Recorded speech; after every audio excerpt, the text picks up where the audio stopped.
हरे कृष्णा। ओम अज्ञानतिमिरन्धस्य ज्ञानाञ्जनशलाकया चक्षुरुन्मीलितं येन तस्मै श्रीगुरुवे नमः। नमो विष्णुपादाय कृष्णेष्टाभूतले श्रीमद्भक्तिवेदान्तस्वामिन् इति नाम्ने। नमस्ते सरस्वतीदेवे गौरवाणी प्रचारिणे निर्विशेषशून्यवादी पाश्चात्यदेशतारिणे। वाञ्छाकल्पतरुभ्यश्च कृपासिन्धुभ्यश्च पतितनां पावनेभ्यो वैष्णवेभ्यो नमो नमः।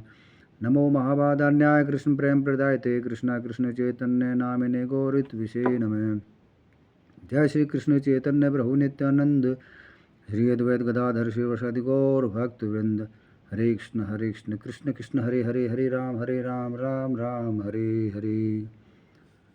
हरे कृष्णा। आज का हमारा टॉपिक है पांडवों का निर्वाण और भगवान श्री कृष्ण का अंतर्ध्यान होना।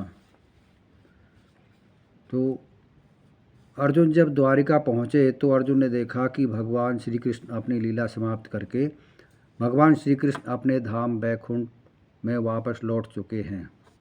सारे देवता द्वारिका में आए थे और देवताओं ने प्रार्थना की कि प्रभु आप हमारे पुकारने से यहाँ आए हैं, अब आपकी यहाँ आवश्यकता नहीं है और यह स्थान भी आपके रहने लायक नहीं है। आज अपनी नित्य लीला में भगवान श्री कृष्ण अपने वैकुंठ वापस लौटे हैं और अर्जुन ने देखा कि कृष्ण नहीं है, कृष्ण गया।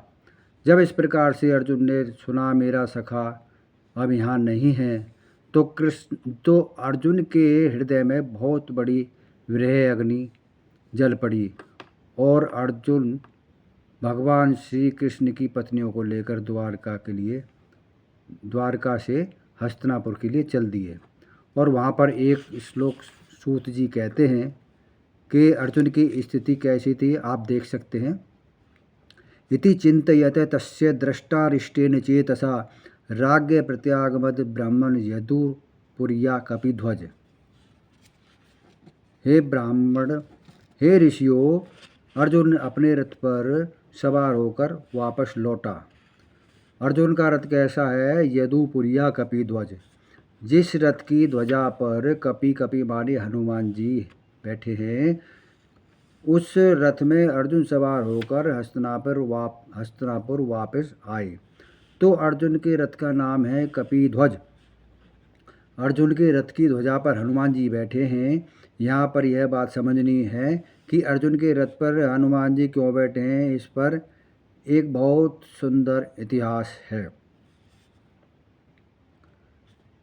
तो आपने श्लोक में देखा कि कपिध्वज जो है इसमें अंतिम शब्द है। कपिध्वज अर्जुन के रथ की ध्वजा में हनुमान जी विराजते हैं। एक बार क्या हुआ, अर्जुन विचरण करते करते रामेश्वर पहुंच गए और रामेश्वर जाके अर्जुन ने देखा कि बहुत बड़ा समुद्र है और समुद्र पर सेतु बना हुआ है और वहाँ हनुमान जी वहाँ पर उपस्थित थे और हनुमान जी से अर्जुन मिले। अर्जुन इतना नहीं जानते थे हनुमान जी को, तो अर्जुन ने पूछा आप कौन हैं? तो हनुमान जी ने कहा कि मैं राम का दास हूँ, रामदूत हूँ। अर्जुन बोले राम कौन? हनुमान जी बोले वही राम जिन्होंने रामेश्वर पर ये सेतु बनाया था लंका जाने के लिए, क्योंकि हम जैसे बहुत सारे वानर थे और हम सबको उस पार चलना था और वो पुल थोड़ा मजबूत बनाना था, इसलिए। तो अर्जुन ने कहा इसमें कौन सी बड़ी बात है, मैं अपने गांडीव से पुल का निर्माण कर दूं और इसे आप तोड़कर दिखा दो, बहुत ही मजबूत पुल बना दूंगा मैं। तो हनुमान जी ने कहा अगर तोड़कर दिखा दूं तो उन दोनों में आपस में शर्त लग गई और शर्त भी ऐसी लगी कि एक दूसरे को आत्महत्या करने की शर्त लग गई। हनुमान जी ने कहा अगर मैंने तोड़ दिया तो अर्जुन कहते हैं कि मैं आत्महत्या कर लूँगा। तो फिर हनुमान जी भी कहते हैं अगर नहीं टूटा तो मैं आत्महत्या कर लूँगा। अब अर्जुन जो है बार बार उसको पुल को बनाते हैं और हनुमान जी उसको भगवान का नाम लेकर जैसे ही पैर रखते हैं तो वो टूट जाता है। अब ऐसे ये सिलसिला चलता रहा तो अब अर्जुन हार गया, तो अर्जुन जो है आत्महत्या करने के लिए तैयारी कर रहे हैं। अब यहाँ अर्जुन आत्महत्या करने के लिए तैयार हैं, तो अर्जुन जैसी आत्महत्या करने जा ही रहे थे कि कृष्ण वहाँ पहुँच गए और कृष्ण ने कहा कि अर्जुन रुको रुको, यह क्या कर रहे हो? अर्जुन बोले, हमारी शर्त लगी थी इन बंधु से और मैं अब हार गया हूँ तो आत्महत्या कर रहा हूँ। अब कृष्ण जी ने कहा, देखो भाई, कोई भी मैच होता है उसमें रेफरी होता है और एम्पायर होता है, तो आपको कैसे पता चलेगा कि कौन जीता कौन हारा? तो वो भगवान श्री कृष्ण कहते हैं कि आप दोनों इसको दोबारा करो और मैं देखूंगा कि कौन जीता कौन हारा। तब कृष्ण ने कहा, अर्जुन चलो गांडी बिठाओ, फिर से पुल बनाओ। तो अर्जुन ने गांडी बिठा और पुल बनाया। हनुमान जी ने कहा कि हो गया, तो अब तुम इस पुल पर चढ़ो और तोड़ के दिखाओ। अब पुल के पास ठाकुर जी खड़े हैं और पुल को ठाकुर जी ने पकड़ रखा है, तो भक्त की रक्षा के लिए भगवान आगे हैं। तो पुल को भगवान श्री कृष्ण ने ऐसी आँखों से देखा कि उसको बांध दिया दृष्टि से। अब हनुमान जी जय श्री राम बोल के हनुमान जी पुल पर चढ़ गए और उस पर खूब कूदे, नाचे कूदे और आधे घंटे का कीर्तन भी किया, लेकिन पुल में कुछ भी नहीं हुआ, वो पुल टूटा ही नहीं। और तब हनुमान जी के पसीने छूटने लगे तो पुल टूट नहीं रहा था, तो हनुमान जी क्षमा याचना मांगने लगे, तो अर्जुन ने भी क्षमा याचना मांगी।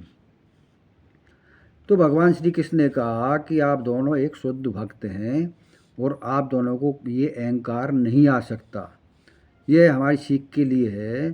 तो कृष्ण जी उपदेश देते हैं कि तुम दोनों महान हो, लेकिन तुम दोनों अपने गुण का अभिमान आ गया तुम दोनों के अंदर, तो यह अभिमान भविष्य में कभी ना आए, इसलिए मैं सलाह देता हूँ कि आप दोनों एक साथ रहो। और जब आप बराबरी वालों के साथ रहेंगे तो अभिमान की आशंका कम होती है। तो तब से ये दोनों साथ में रहते, लेकिन हमारे में क्या है कि हम बराबरी वाले के साथ में रहना नहीं चाहते, क्योंकि हमारी ईगो हर्ट होती है। और अगर अपने से छोटे के साथ हम रहेंगे तो भी हमें जो है अहंकार होगा कि मेरे इतने सारे शिष्य हैं आदि आदि। और अगर हम अपने से बड़े वाले के साथ रहेंगे तो हमारे से जो बड़े होंगे, सीनियर भक्त होंगे, जो वरिष्ठ भक्त होंगे, वो शुद्ध भक्त होते भगवान के, वो अपनी भक्ति में लगे रहेंगे, हमारे ऊपर वो ध्यान देंगे ही नहीं। तो वो तो शुद्ध भक्त हैं, वो तो सबको बराबर ही देखते हैं, तो उसमें हमको भी अहंकार हो जाएगा, तब भी हमें अहंकार ही होगा। तो सबसे बढ़िया बात है कि हमें अपने से बराबर वालों में होना ही, साथ में ही रहना चाहिए, उससे हमारी ईगो हर्ट नहीं होगी। और लेकिन श्री कृष्ण ने कहा कि तुम दोनों एक साथ रहना, और उसी दिन से हनुमान जी कृष्ण जी के कहने पर अर्जुन के रथ की ध्वजा पर बैठ गए और अर्जुन भी उन्हीं के साथ उनका साथ देने लगे। तो इसलिए अर्जुन को कहते हैं कपि ध्वज, कपि मान जो है हनुमान जी अर्जुन की ध्वजा पर। तो ऐसे अर्जुन वहाँ से वापस लौटे, और वापस लौटते समय 7 महीने बीत गए। और यहाँ पर क्या हुआ, धर्मराज युधिष्ठिर को अनेक श्लोकों में वर्णन है, युधिष्ठिर महाराज को अनेकों प्रकार की अपशकुन होने लगे। यह बात सत्य है कि जब जीवन में जब अमंगल होना होता है तो पता चल ही जाता है कि भगवान की कृपा है। जब जीवन में अमंगल होता है तो उससे पहले ही अमंगल की कुछ निशानियाँ, कुछ अपशकुन होता है और पता लग जाता है कि कुछ ना कुछ गड़बड़ होने वाली है। तो ये इंसिडेंट इंडिकेट हमें मिलता रहता है।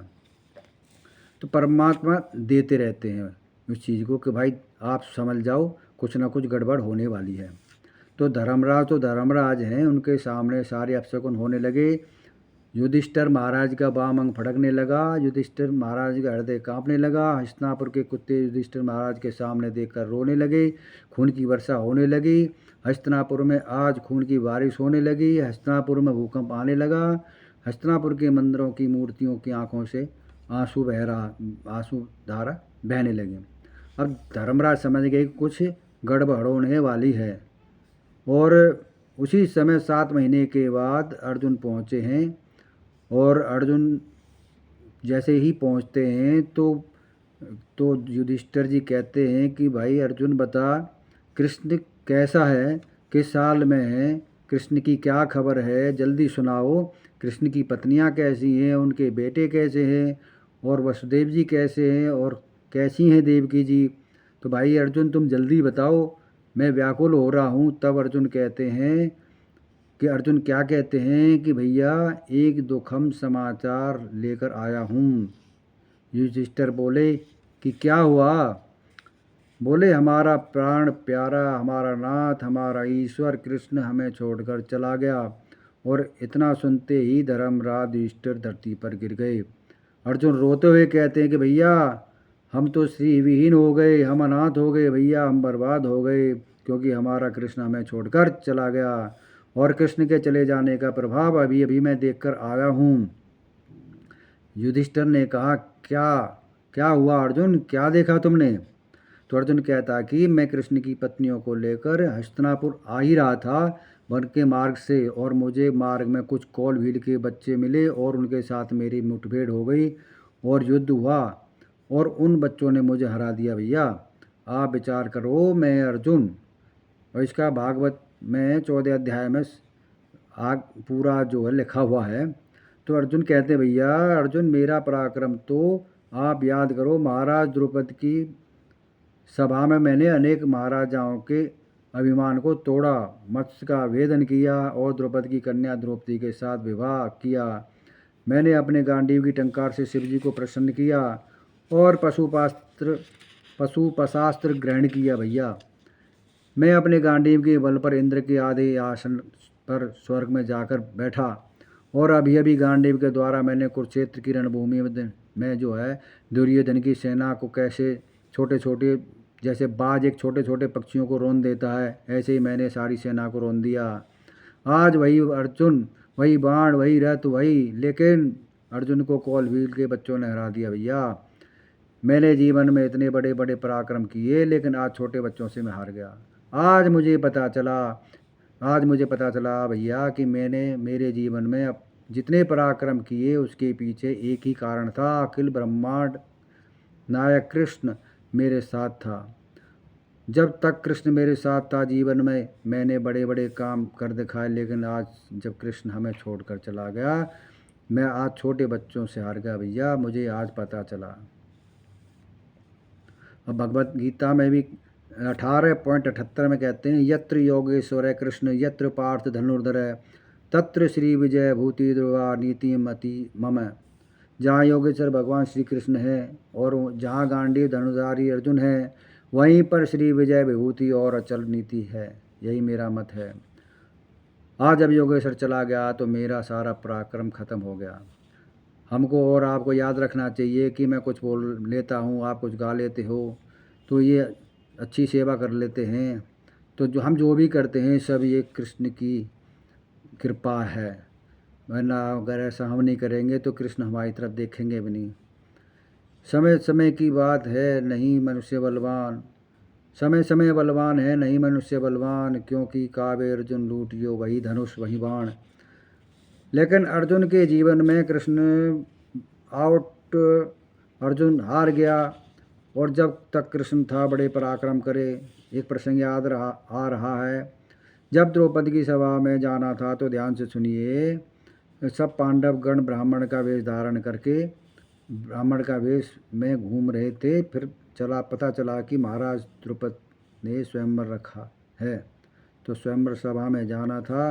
तो ये सब ब्राह्मण के ही वेश में घूम रहे थे। जब से लाक्षागृह में आग लगी थी तो ये अपनी जान को बचाते बचाते ब्राह्मणों के वेश में घूम रहे थे।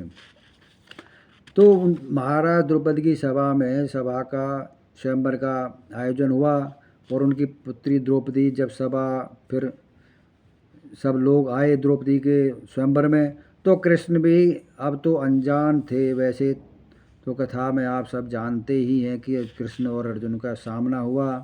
तो कृष्ण जी बलराम को कह रहे हैं कि अर्जुन ये जो है ब्राह्मण मुझे अर्जुन जैसा दिख रहा है, क्योंकि वो ब्राह्मण का रूप लेकर आए थे। ये सब आप जानते हैं। लेकिन पिछले दिन रात को कृष्ण अर्जुन के स्वप्न में आए। कृष्ण अर्जुन से कहते हैं भाई अर्जुन तुझे नींद क्यों नहीं आ रही है? अर्जुन कहते हैं कि कल इतने बड़े बड़े राजा आएंगे, मत्स्य का भेदन करना है, मेरे बाण से मत्स्य भेदन होगा कि नहीं?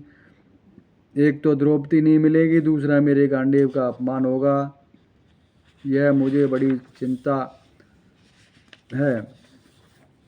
कृष्ण ने कहा अर्जुन तुम्हें कुछ नहीं होगा, अभी आराम से सो जाओ, कल सुबह उठकर अच्छे से सभा में पहुंच जाना और उस सभा में पहुंचकर अपना पूरा ध्यान मत्स्य के ऊपर रखना, अच्छे से बाण चलाना, निशाना लगाना।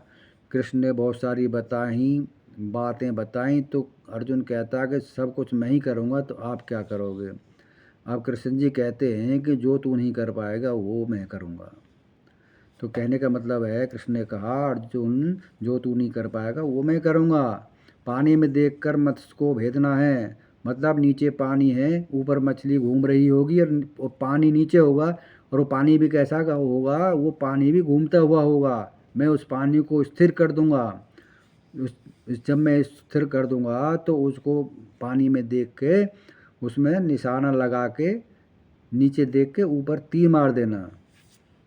कृष्ण ने कहा कि तू यह सब कर लेगा ना, मैं जब पानी को रोक दूंगा तो सबसे कठिन काम तो मैं ही करूंगा। अब सिद्धांत यह है कि हम भगवान के लिए एक कदम बढ़ाते हैं तो कृष्ण हमारे लिए 100 कदम बढ़ाने को तैयार हो जाते हैं। और क्योंकि कृष्ण भी अपने भक्त से यही आशा रखते हैं तो वो सोचते हैं कि मेरा भक्त आगे बढ़े, आगे चले, हरि नाम की माला उठाए, कथा सुने, बाकी कठिन से कठिन तो काम वही कर ही लेंगे। अब महाभारत के युद्ध में भी कृष्ण ने अर्जुन से कहा था कि अर्जुन तुम्हें युद्ध करना कहाँ है, तुम्हें तो केवल यश लेना, युद्ध तो मुझे ही करना है, मैं सबको अपनी दृष्टि से ही मार दूंगा, तू केवल यश ले, लेकिन प्रयास तो करना ही पड़ेगा। आज यह प्रसंग इसको याद आ रहे हैं, अर्जुन कह रहे हैं कि कृष्ण नहीं है इसलिए मैं आज छोटे बच्चों से हार गया। इस प्रकार से धर्मराज युधिष्ठिर महाराज ने सुना तो युधिष्ठिर महाराज तो धर्मराज हैं, बुद्धिमान हैं। अब वो सोचने लगे कि जब भगवान श्री कृष्ण ने अपने उसी रूप के साथ इस पृथ्वी लोक को छोड़ दिया है, उस दिन से कली जो पहले ही अंशतः प्रकट हो चुका था, अब अल्पज्ञों के लिए अशुभ परिस्थितियां उत्पन्न करने के लिए पूरी तरह प्रकट हो गया। जब तक मुकुंद भगवान कृष्ण इस धरती पर हैं तब तक यह धरती स्थिर है, तब तक इस धरती पर धर्म और सत्कर्म है। और जब कृष्ण इस धरती को छोड़कर चले जाएंगे, मतलब चले गए हैं, तो कलयुग का प्रवेश हो चुका है। कलयुग इसलिए रुका हुआ था क्योंकि कृष्ण धरती पर थे, कृष्ण गया तो कलयुग आ गया। वे हमारे जीवन में भी है, हमारे घर में, फैमिली में, परिवार में, समाज में और संस्थाओं में जब तक भगवान है तब तक कलयुग नहीं है।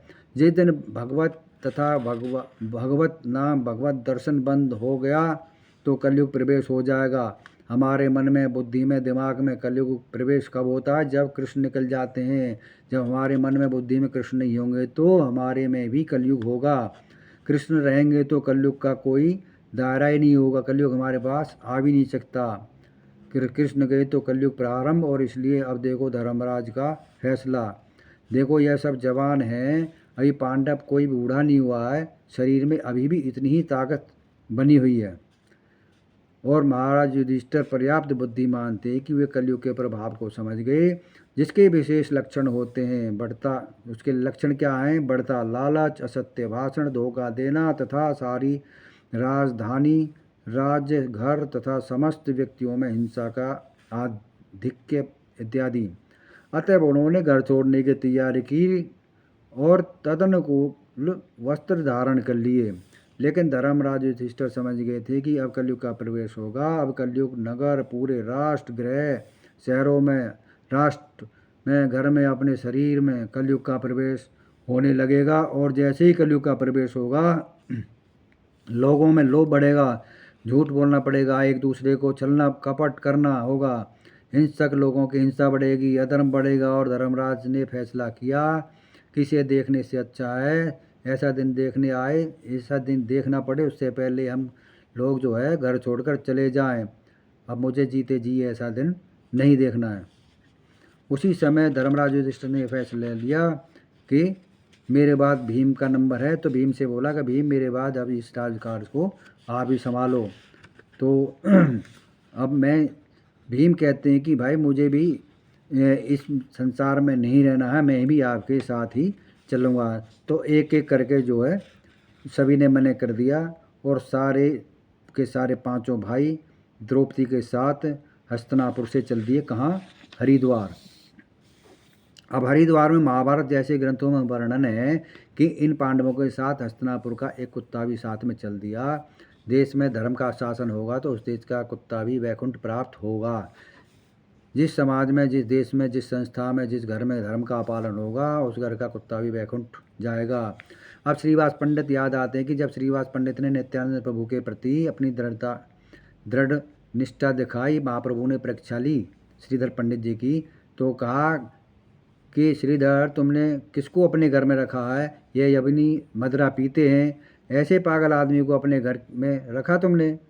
नित्यानंद प्रभु को श्रीवास पंडित ने कहा कि यह नित्यानंद तो गुरु तत्व हैं, लेकिन यह यवनी मदिरा पीते हैं या कोई भी गलत कर्म करते हैं, मेरी थोड़ी सी भी श्रद्धा कम नहीं होगी। नित्यानंद मेरे घर पर ही रुकेंगे और महाप्रभु की परीक्षा में पास हुए श्रीवास पंडित।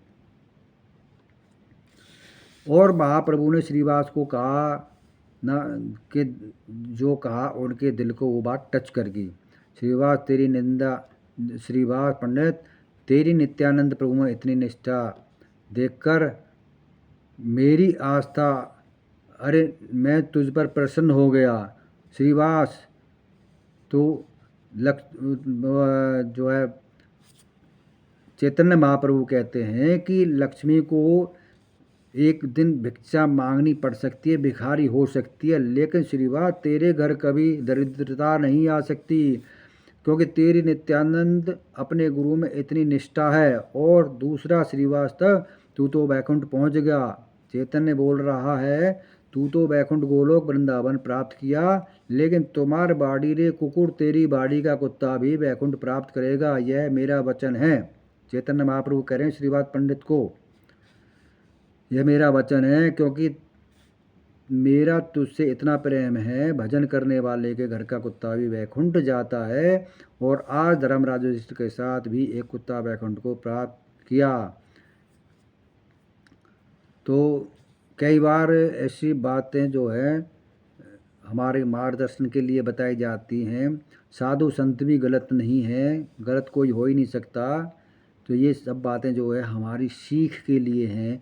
कभी कभी साधु संत कहते हैं ना कि भाई जब पांडव स्वर्गारोहण किए हस्तिनापुर से हरिद्वार से हिमालय, तो पहले नकुल और सहदेव गिर गए क्योंकि उनको ज्ञान का अभिमान था, और फिर अर्जुन गिर गए, उनको गांडीव का अभिमान था, फिर भीम क्योंकि वो ज़्यादा भोजन खाते थे, फिर धर्मराज को एक घड़ी के लिए नरक का दर्शन किए। क्योंकि उन्होंने कृष्ण का कहा नहीं माना और झूठ बोले। ये हम लोगों के सीख के लिए अच्छी बात है, इसे सिद्धांत लेना चाहिए, समझना चाहिए कि लेकिन पांडवों के निर्माण की और भगवान की बात जहाँ बात है तो इस बात को ठुकरा नहीं जा सकता। श्रीमद् भागवत जी में कहा गया है कि लोगों की सीख के लिए भले कहा गया है कि युधिष्ठिर महाराज ने नरक का दर्शन किया, वो किया, लेकिन पांडवों का अंतिम समय कैसा था? कहते हैं कि नारायण भगवान द्वारा अधिशक्ति वैकुंठ लोक प्राप्त किया। यह वैकुंठ लोक केवल उन्हें प्राप्त होता है जो अविचल भाव से एक परमेश्वर का ध्यान धरते हैं। भगवान श्री कृष्ण का धाम गोलोक वृंदावन कहलाता है, और यह उन व्यक्तियों को प्राप्त नहीं होता जो जीवन की भौतिक अवधारणा में लीन रहते हैं। भौतिक अवधारणा की उसमें लीन रहते हैं, जो भगवान का भजन नहीं करते, सिर्फ पैसा कमाने के चक्कर में लगे रहते हैं, तो उनको यह गोलोक वृंदावन धाम प्राप्त नहीं होता। लेकिन समस्त भौतिक कलमश से पूर्ण रूप से शुद्ध होने के कारण पांडवों ने अपने इसी शरीर में उस धाम को प्राप्त किया।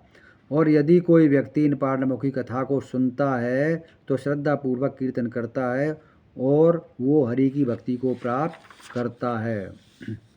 अब सुखदेव गोस्वामी ने राजा परीक्षित से क्या कहा, ये भगवान का है कि जो कृष्ण का अंतर ध्यान होना 11वां स्कंद है 31वां अध्याय में। तो सुखदेव गोस्वामी जी ने महाराज परीक्षित से कहा कि जब कृष्ण जी वैकुंठ लोक के लिए जाने वाले थे तो उनके उसमें कौन कौन आए उससे वैकुंठ में जाने से पहले, तो जब शिव जी तथा भवानी मुनियों, प्रजापतियों तथा इंद्रादि देवताओं सहित ब्रह्मा जी भी आए। अब भगवान का प्रस्थान देखने के लिए चारणों, यक्षों, राक्षसों, किन्नरों, अप्सराओं तथा गरुड़ से संबंधियों समेत पितृगण, सिद्ध, गंधर्व विद्या तथा बड़े बड़े सर्प भी आए। आते समय वो सभी व्यक्ति भगवान श्री कृष्ण के जन्म तथा कार्यों का विविध प्रकार से गायन और महिमा वर्णन कर रहे थे। हे राजा, उन्होंने आकाश में अनेक विमानों की भीड़ लगाकर अत्यंत भक्ति के साथ फूलों की वर्षा की। अपने समक्ष ब्रह्मांड के पितामह ब्रह्मा जी को अन्य देवताओं के साथ देकर, जो कि उनके निजी तथा शक्तिशाली अंश हैं, सर्वशक्तिमान प्रभु ने अपने मन को अपने भीतर स्थिर किया और अपने कमल नेत्र बंद कर लिए। अपने दिव्य शरीर को जलाने के लिए यौगिक आग्नेय ध्यान का उपयोग किए बिना भगवान कृष्ण अपने धाम में प्रविष्ट हो गए। उनका दिव्य शरीर सारे जगतों का सर्व आकर्षक आश्रय है और समस्त धारणा तथा ध्यान का लक्ष्य है। अब जो ही भगवान श्री कृष्ण ने इस पृथ्वी को छोड़ा, त्यों ही सत्य, धर्म, धरती, कीर्ति तथा सौंदर्य उनके पीछे हो लिए। स्वर्ग में दुदुम्बियाँ बजने लगी और आकाश में फूलों की बारिश होने लगी। ब्रह्मा इत्यादि देवता तथा उच्चतर प्राणी भगवान कृष्ण को उनके धाम में प्रवेश करते हुए नहीं देख सके, क्योंकि भगवान ने अपनी गतिविधियों को प्रकट होने ही नहीं दिया। किंतु कुछ एक ने उनको देख लिया और वे अत्यधिक चकित थे। जिस तरह सामान्य लोग बादलों को त्यागती बिजली के मार्ग को नहीं देख सकते, उसी तरह देवतागण धाम लौटते समय भगवान श्री कृष्ण की गतिविधियों का पता नहीं लगा पाए। अब तात्पर्य में प्रभुपाद जी कहते हैं कि बिजली की अचानक गतिविधियां देवता तो देख सकते हैं, किंतु मनुष्य नहीं। उसी तरह भगवान श्री कृष्ण के आकस्मिक प्रयाण को वैकुंठवासी कृष्ण के संगी तो समझ पाए, किंतु देवता नहीं। वसुदेव तथा उग्रसेन के द्वारका पहुँचते ही दारुक उनके चरणों में गिर पड़ा और भगवान श्री कृष्ण की छवि पर शोक करते हुए अपने आंसुओं से उनके चरणों को भिगो दिया। अब दारुक ने वृष्णियों के पूर्ण विनाश का वृत्तांत कह सुनाया। और हे परीक्षित, यह सुनकर लोग अपने हृदयों में अतीब किंकर्तव्य विमूढ़ और शोक से स्तंभित हो गए। वे कृष्ण के विछोह से अभिहल अपना सिर पीटते उस स्थान के लिए जल्दी जाने लगे जहाँ पर उनके संबंधी मृत पड़े थे। जब देवकी, रोहिणी तथा वसुदेव ने अपने कृष्ण तथा बलराम पुत्रों को नहीं पाया तो वे शोक से अचेत हो गए। भगवान के वियोग से आतुर उनके माता पिता ने उसी स्थान पर प्राण त्याग दिए। हे परीक्षित, तब यादवों की पत्नियां अपने अपने मृत पतियों का आलिंगन करके उनकी चिताओं पर चढ़ गईं।